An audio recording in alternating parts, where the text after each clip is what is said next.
मित्रांनो, लग्नानंतर होईलच प्रेम या मालिकेच्या आजच्या भागामध्ये नंदिनी मानिनी दोघेही किचनमध्ये असतात. नंदिनी विचारते, वरून तुम्हाला मुलींची नावं का हवी आहेत, म्हणजे तुम्हाला माहीत होतं का याबद्दल? त्यावेळी आता मानिनी म्हणते, हो कालच कळलं मला, आणि अगोदरच माहीत असताना तर बारसा आता पुढच्या आठवड्यात आले, अजून यांना नावं मिळत नाहीये, काही कमाल आहे ना, असं म्हणून मानिनी हसते. तेव्हा नंदिनी आश्चर्याने विचारते, बारसं म्हणजे? त्यावेळी मानिनी म्हणते, अगं सॉरी हां, मी सांगितलंच नाही का, आमच्या सिनियर मैत्रिणींचा एक ग्रुप आहे आणि एका मैत्रिणीला नात झाली, तेव्हा ती प्रत्येकीला म्हणाली, माझ्या नातीच्या जन्मपत्रिकेमध्ये हे अक्षर आलंय, तर वरून नावं सुचवा. त्यावेळी नंदिनी विचारते, अच्छा म्हणजे बारशासाठी नाव हवं होतं का, मला तर वाटलं, असं म्हणून ती गप्प राहते.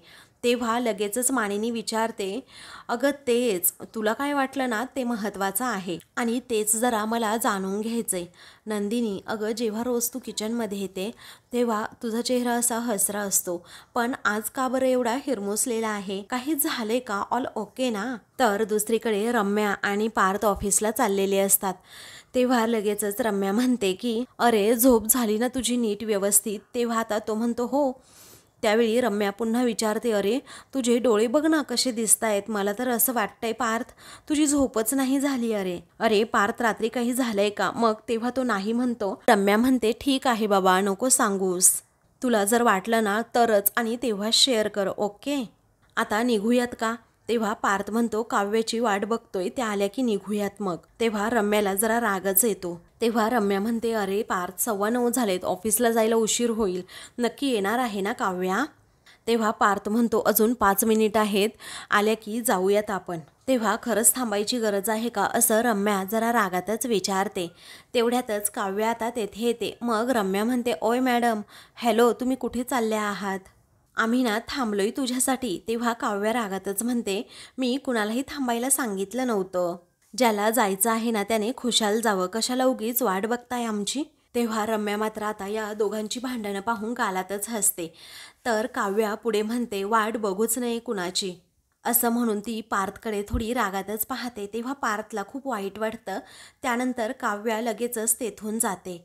तर रम्याला आता खूपच आनंद होतो, त्यामुळे आता ती लगेचच पार्थकडे जाते. त्याला म्हणते, अरे पार्थ, काय ही मुलगी, आपण एवढा वेळ थांबलो तिच्यासाठी, आणि ती तर अगदी आपल्या तोंडावर निघून गेली रे, तिला तुझ्या फिलिंग्सबद्दल काही वाटत नाही का? तेव्हा पार्थ रागातच रम्याकडे पाहत. तर पुढे आता रम्या म्हणते की, बरं आपण असं काहीतरी करूया की ज्याच्यामुळे तिला तुझ्या प्रेमाची जाणीव होईल, चल मग आपण आता निघूयात, पुढे बघू काय करायचं ते. ती पुन्हा येणार आहे का, असं रम्या विचारते. वाट बघूयात आपण. तेव्हा पार्थ लगेचच म्हणतो की, वाट बघून काहीही होत नसतं, रादर वाट बघूच नाही म्हणाल्या ना त्या, चल मग, असं म्हणून तो पुढे जातो. तर रम्या हसतच त्याच्या पाठीमागे जाते. तर दुसरीकडे नंदिनी आता रूममध्ये येते. तेथे आल्यानंतर जीवाचं शर्ट तसंच बेडवर पडलेलं असतं. तेव्हा ती ते शर्ट हातात घेते आणि तिला आठवतं की कशाप्रकारे जीवाच्या छातीवर तरी मुलीचं नाव लिहिलं आहे, आणि त्याची सुरुवात ही क पासून होतीये. तिला काही सुचत नसतं.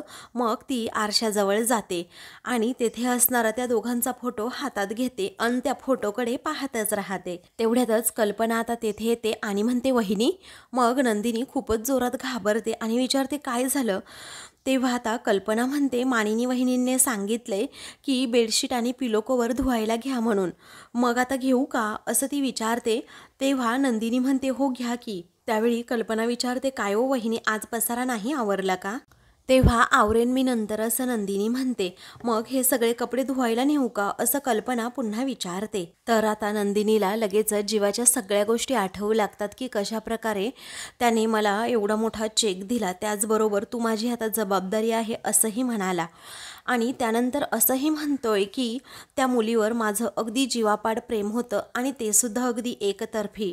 त्यावेळी नंदिनी आता मनातच विचार करू लागते की नुसत्या कवरनं तरी काय समजणार आहे, कुठे भेटली असेल जीवाला ती मुलगी, आणि कोण असेल ती मुलगी, या केबद्दल अजून काहीतरी कळायलाच हवं असा तिच्या मनात असतं, आणि अजून असं काहीतरी हातात यायला हवं जेणेकरून मला समजेल की नक्की ती मुलगी कोण आहे, त्या मुलीचा शोध तरी घेता येईल. तर आता कल्पना बेडशीट काढत असताना तेथे नंदिनी जाते, तर त्या बेडशीटच्या खाली एक ग्रीटिंग कार्ड असतं हॅपी बर्थडेचं. मग आता ते कार्ड नेमकं नंदिनीला सापडतं, तेव्हा नंदिनी लगेचच ते कार्ड उचलते, हातात घेत मनातच विचार करू लागते की कुणाचं असेल हे कार्ड, त्या मुलीनेच जीवाला दिलं असेल का? मी पाहू का यामध्ये नक्की कुणाचं नाव आहे, काय नाव वाचलं तर मला समजेल तरी, कारण के फॉर कोण असेल.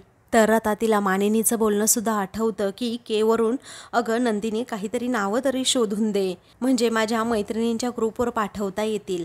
तर आता दुसरीकडे जीवा हा नेहमीच्या आपल्या कॅफेमध्ये जातो, तेथे आता त्याने हर्ट शेपमध्ये काव्याचं त्याचं नाव लिहिलेलं असतं, तेव्हा त्या नावाकडे तो पाहतच राहतो आणि खूप म्हणजे खूप उदास होतो.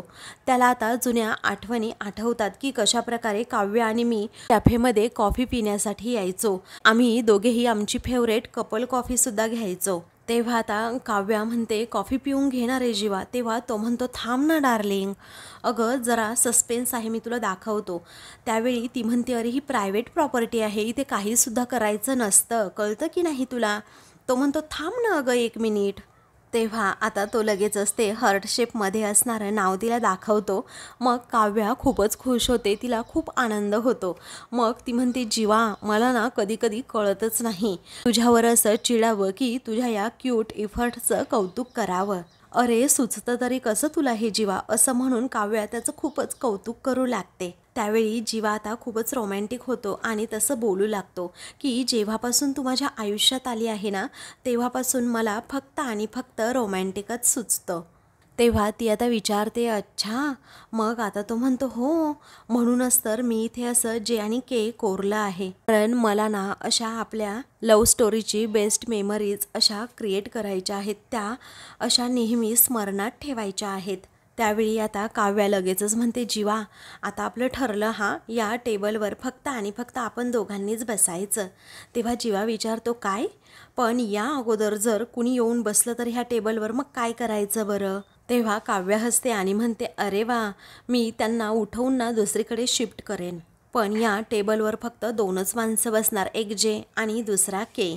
मग आता जीवा खूपच खुश होतो आणि तिला म्हणतो काय सांगतेस काय तू, आणि म्हणूनच ना मी आपल्या या प्रेमाचा ठसा असा या टेबलवर उमटवून ठेवला आहे. तुला माहिती आहे का काव्या, आपण ज्या ज्या ठिकाणी फिरलो, ज्या ज्या ठिकाणी रेस्टॉरंटमध्ये गेलो, त्या त्या ठिकाणी आपल्या प्रेमाचे असे ठसे उमटवून ठेवायचे आहेत, म्हणजे प्रेमाच्या आठवणी तेथे काहीतरी आपल्याला ठेवायच्यात, म्हणजे उद्या केव्हा दोघंही आपण या जगात नसू तेव्हा लोकांनी ना आपल्या या प्रेमाबद्दल ना कसं अगदी भरभरून बोललं पाहिजे, लोक कशी आपल्या प्रेमाकडे पाहून अगदी इन्स्पायर झाली पाहिजे, असं म्हणून तो एक छानसा डायलॉग मारतो. तेव्हा काव्या अरे वा वा वा अगदी छानच असं त्याला म्हणते आणि त्याला हसतच म्हणते तुझं प्रेम तर जास्तच इंटेन्स आहे रे जीविका.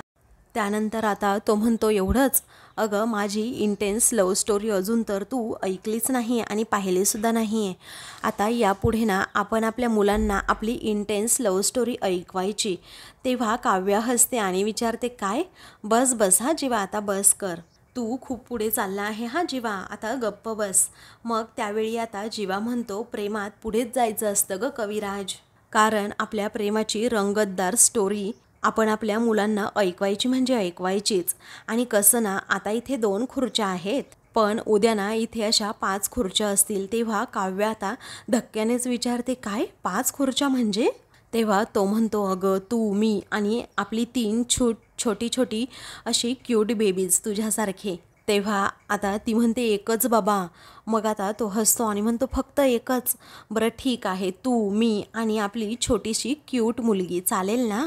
आपली मिनी काव्य असेल ती, असं आता आठवून जीवाच्या चेहऱ्यावर थोडं का होईना स्माईल येतं. तर आता त्या दोघांचे ते सर्व क्षण आठवल्यानंतर जीवाला खूपच त्रास होऊ लागतो. मग आता लगेचच ती वेटर मुलगी तेथे येते आणि विचारते सर तुम्हाला काय हवंय? त्यावेळी आता तो म्हणतो जुने दिवस हवे आहेत, आणतेस का तू? मग आता ती म्हणते सर काय बोलताय?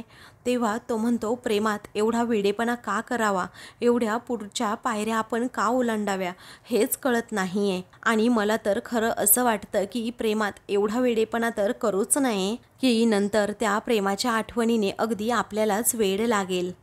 माझ्या आणि काव्याच्या प्रेमाच्या एवढ्या आठवणी आहेत ना, आता तर मलाच भीती वाटायला लागली. एक एक करून नंदिनीला सगळं काही कळणार तर नाही ना, अशी भीती आता त्याला खूपच वाटू लागते.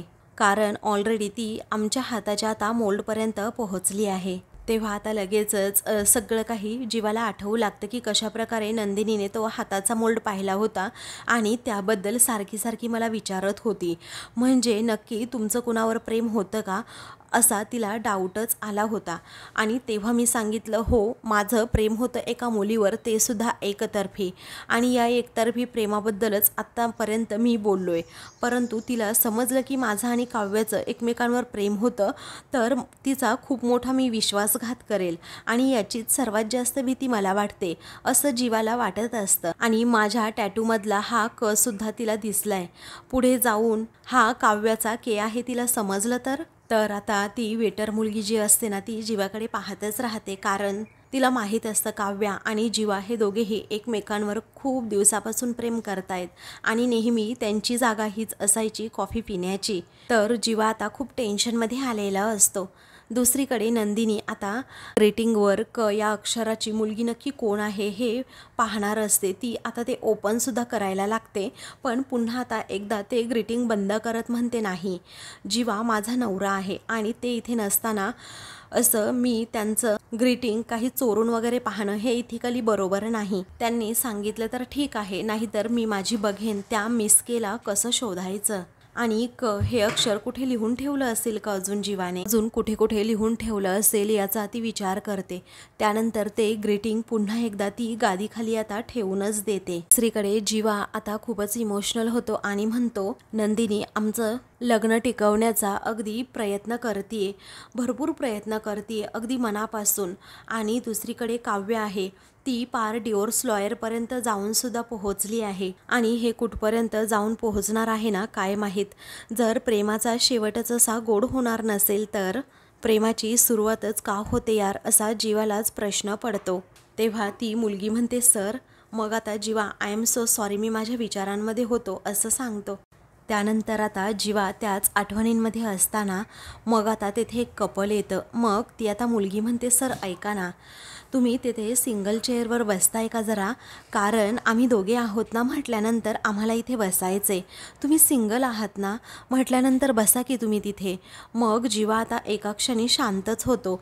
त्याने जे हार्ट शेपमध्ये काव्याचं त्याचं नाव काढलेलं असतं ना, त्या नावावरून आता हात फिरवतो. त्याला खूप वाईट वाटत असतं, काव्याबद्दलच्या सर्व आठवणी आठवत असतात. मग त्यानंतर तो आता लगेचच तेथून आता उठतो आणि त्या सिंगल चेअरवर जाऊन बसतो. तेथेही त्याला अजिबातच चैन पडत नसते, करमत नसतं. तो आता अगदी काव्याच्या आठवणीमध्ये कासावीस होतो. त्याला काव्याबरोबर घालवलेला प्रत्येक क्षण आणि क्षण आता आठवू लागतो. तो आता तेथे असणाऱ्या सर्व बाकी कपलकडे पाहत असतो. तेव्हा आता ते प्रत्येक कपल आपल्या प्रियसीला सँडविचचा घास भरवत असतात. तेव्हा तो त्यांच्याकडे पाहतच राहतो आणि त्याला त्याचे आता पूर्वीचे सगळे दिवस आठवतात की कशा प्रकारे काव्य आणि मी एकमेकांना घास भरवायचो. त्याचबरोबर एकमेकांना आम्ही दोघेही गुलाबाची फुलं द्यायचो आणि काव्या माझ्याकडून ते फूलसुद्धा अगदी हिसकावून घ्यायची. तिचंही किती प्रेम होतं माझ्यावर, पण तिने असं का केलं हा प्रश्न जीवाला पडतो. त्याच्या डोळ्यात आता पाणी असतं, पण तो आता या क्षणी काहीच करू शकत नसतो.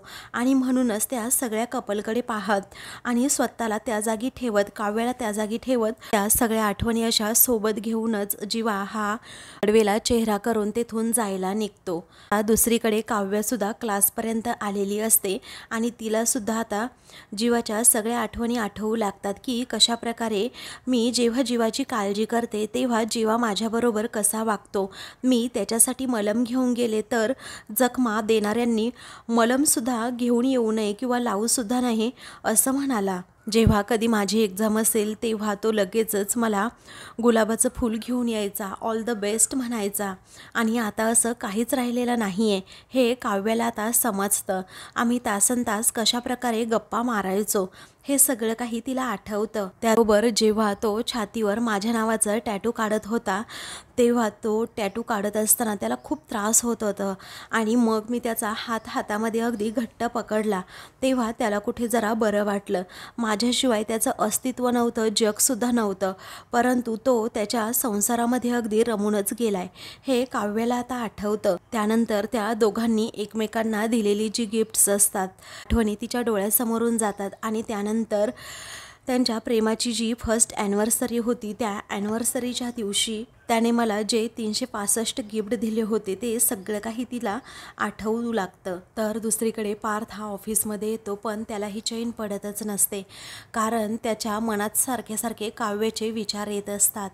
कारण काव्याला मी विचारलं की तुम्हाला कसला त्रास होतोय तर काव्या म्हणाली की माझा त्रास जर तुम्ही जाणून घेतला तर तुमच्या पायाखालची जमीनसुद्धा सरकेल असं ती म्हणाली. पण असा कोणता त्रास काव्यांना होत असेल हा प्रश्न पार्थला पडतो आणि नक्की त्रास कशा प्रकारे जाणून घ्यायचा हेही आता त्याला कळत नसतं. त्याचबरोबर तिचं नेहमी असं तुटकपणे वागणं आणि असं खेकसून बोलणं हे सगळं काही पार्थला आठवून त्रास होऊ लागतो. मग त्याला खूप वाईट वाटतं कारण काव्याचं दुःख समजून घ्यायला मी नेहमीच मैत्रीचा हात पुढे करत असतो पण दरवेळी त्या अगदी धुडकावूनच लावतात. बस झालं, पण आता मी नाही जाणार त्यांच्याकडे त्यांचं दुःख समजून घ्यायला, जाणून घ्यायला आणि मैत्रीचा हात सुद्धा पुढे करायला.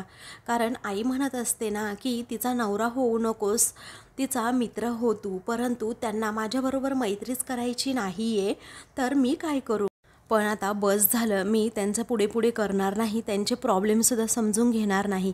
जर त्यांना या नात्यातच काही इंटरेस्ट नसेल तर मी का उगीच माझा वेळ वाया घालवू असं म्हणून आता हे नातं त्याच्या बाजूने संपवण्याचा विचार करू लागतो. आणि हा विचार करत असताना रम्या आता तेथे येते आणि म्हणते पार्थ कॉंग्रॅच्युलेशन्स, आपल्यासाठी खूपच मोठी गुड न्यूज आहे कारण आपण नागपूरच्या प्रोजेक्टसाठी जे PPT पाठवलं होतं ना ते त्या क्लायंटला खूप म्हणजे खूप आवडलंय. अरे पार्थ, ते लवकरच आपल्याला त्यांची बाकीची प्रॉपर्टी बघायला बोलवणार आहेत, लवकरच फ्लाईट तिकीट पाठवतो म्हणाले आणि आपल्या दोघांचे डिटेल्ससुद्धा त्यांनी मागवले होते आणि ते सुद्धा मी अगदी पाठवून दिले. आणि पार्थ हे सगळं ऐकतो आणि त्याला राग येतो कारण त्याला आता कशामध्येच इंटरेस्ट हा राहिलेला नसतो. तेव्हा आता लगेचच रम्याला समजतं की पार्थ हा अपसेट आहे. ती मग त्याला लगेचच विचारते, पार्थ अरे काय झाले बोल ना, तू अपसेट दिसतो ना म्हणून विचारते. मग पार्थ त्यावरती काहीच बोलत नाही. तेव्हा रम्या पुन्हा म्हणते की पार्थ हल्ली ना तू खूप अपसेट असतो रे आणि असा चेहरा पाडून बसलेला मला तर अजिबात नाही आवडत पार्थ तू. अरे तुझी ना मला खूप काळजी वाटते पार्थ, सांग ना नक्की काय झालंय. अरे मी किती प्रयत्न करते की तुझा मूड अगदी चांगला व्हावा म्हणून आणि आपलं काम हे अगदी छान व्हावं म्हणून, पण रोज ना कोणीतरी तुझा असा मूड स्पॉईल करतच. तेव्हा पार्थ आता फाईल तिथे असा जोरात आपटतो. त्यावेळी रम्या पुन्हा एकदा त्याचा मूड ठीक करण्याचा विचार करते आणि म्हणते की ऐक ना रे पार्थ, मी खूप मोठी गुड न्यूज घेऊन आली आहे, चल ना आपण थोडं सेलिब्रेट करूयात, चल मूव्ही बघायला जाऊयात का की पिझ्झा खायला जाऊयात. तेव्हा पार्थ हे सगळं ऐकून घेतो आणि लगेचच रम्याला म्हणतो की अजिबात माझी कुठेही जाण्याची इच्छा नाही आहे, जस्ट लिव्ह मी अलोन. तेव्हा आता ती लगेचच खुर्ची स्वतःकडे करत पार्थला म्हणते की हे शक्य नाही पार्थ, मी तुला असं एकट्याला कधीच सोडू शकत नाही Parth, I request you Parth, काही झालं असेल, काही वाटत असेल तर अगदी मनमोकळेपणाने बोल ना माझ्याशी असं म्हणून ती त्याच्या हातावर आता हात ठेवते. तेव्हा लगेचच आता तो रागात तिच्या हाताकडे पाहतो आणि तिचा हातच झिडकारतो आणि रागात म्हणतो की तुला सांगितलंय ना एकदा मी, just leave me alone please. मग आता रम्या गुपचूपच तेथून जाऊ लागते. केबिनमधून बाहेर पडताच ती लगेचच त्याच्याकडे पाहते आणि मनात विचार करते की हेच तर हवं होतं रे मला पार्थ. कारण जो पार्थ हा काव्यासाठी स्टँड घेतो, तिच्यासाठी घरच्यांबरोबर भांडतो, तिची सतत बाजू घेतो, आज तोच पार्थ अगदी तिच्याबरोबर भांडतोय असं म्हणून रम्या आता गालातच हसते कारण तिचा जो प्लॅन असतो ना तो अगदी सक्सेस झालेला असतो. मग आता पार्थचा तर पूर्णपणे मूड गेलाय आणि असं वाटतंय ना हे दोघांचं भांडण असंच तापू देत सुद्धा रम्या मी हे भांडण असं अजिबातच विजू देणार नाही असं तिच्या मनात असतं. तेव्हा आता पार्थ हा अजूनही काव्याच्याच विचारात असतो कारण त्याला काहीही सुचत नसतं, काव्य जे काही वागते ते त्याला आवडतसुद्धा नसतं. तर आता मित्रांनो, पुढील भागामध्ये काव्या ही सगळं काही आता अनिशाला सांगते, तिच्या मनात जे काही आहे ना ते. मग अनिशा आता खूप वेळ तिच्याकडे पाहतच राहते.